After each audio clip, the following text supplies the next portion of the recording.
So this thing here, I had to make a video for this. This is by far the worst Apple product that I've ever bought. It's their $50 silicone phone case. And it sucks. It's horrible. I bought it because, this little camera control thing here, which I thought I needed with the new iPhone 16 Pro. And it works fine, but turns out it's kind of useless. I don't need it. This case is just flat out bad. I hate it. It doesn't fit, doesn't feel good, doesn't go in your pocket. So I took it off.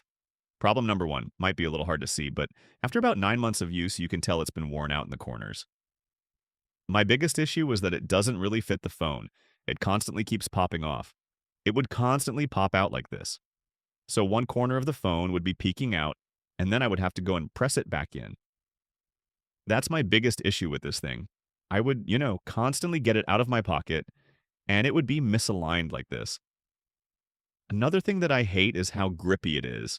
It's a very sticky kind of silicone. I don't wear it tight pants or anything, but I struggle to put this thing in my pocket and get it out.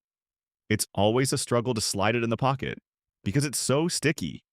It's so sticky that you can even see fingerprints on it. That's how sticky this thing is. It's rubber. It's not silicone. I hate that. So I bought a third-party case for half the price, and it's way, way, way, way, way better. It's more snug. It doesn't pop off. It's grippy, but not in a sticky way.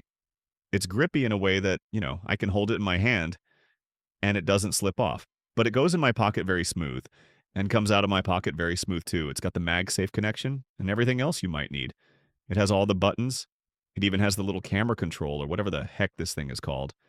And I will say, this thing isn't quite as responsive as it is on the OG Apple case. But like I said, I don't really use it that much. I use it to launch the camera. That's it. So, yeah, don't buy Apple's phone case. Get a third-party case instead.